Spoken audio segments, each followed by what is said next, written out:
নমস্কার, আমি doctor Anindita Sengupta, ENT and head neck surgery specialist. আমি assistant professor in SSKM and PG hospital. গত 9 বছর ধরে আমি ব্যারাকপুর অ্যাপোলো ক্লিনিকের সাথে অঙ্গাঙ্গিভাবে যুক্ত। এবারে আসি একটু বড়দের ব্যাপারে। বড়দের ক্ষেত্রে আমাদের কাছে যে সমস্ত পেশেন্ট আসেন তার মধ্যে বেশিরভাগটাই হচ্ছে কানের পর্দা ফুটোর রোগী। এর ক্ষেত্রে কানে কম শোনা, কান দিয়ে জল পড়া, পুঁজ পড়া এবং প্রকৃতির তারতম্যের সাথে যেমন বর্ষাকালে বা শীতকালে হয়তো একটু বেশি এই ধরনের সমস্যা হচ্ছে, এরকম অনেক রোগী এসে থাকে।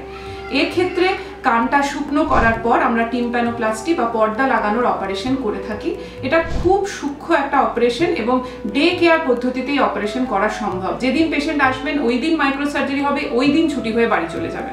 কিন্তু যদি এটা ফেলে রাখেন, রোগ কিন্তু পড়ে থাকবে না, রোগ আস্তে আস্তে বাড়বে এবং আপনার পরবর্তীকালে কানে শোনার হাড়গুলো ক্ষইতে থাকবে, ম্যাস্টয়েড বোন ক্ষইতে থাকবে।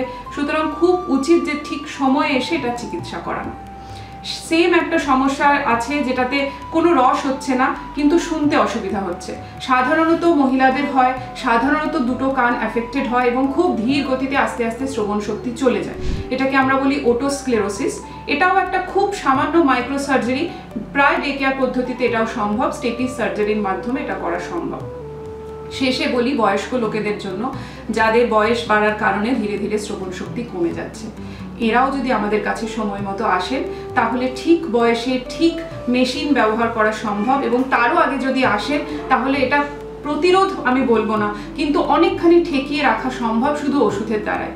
কাজেই একটাই, এই পুরো আলোচনা থেকে একটাই সিদ্ধান্তে আমি আসতে চাই যে আপনারা নিজের রোগকে ফেলে না রেখে যত তাড়াতাড়ি সম্ভব আসুন। আপনাদের বাড়ির খুব কাছে ব্যারাকপুর অ্যাপোলো ক্লিনিকে এই সমস্ত কিছুর চিকিৎসা অ্যাভেলেবল আছে। দয়া করে আপনারা এখানে ভিজিট করুন। নমস্কার।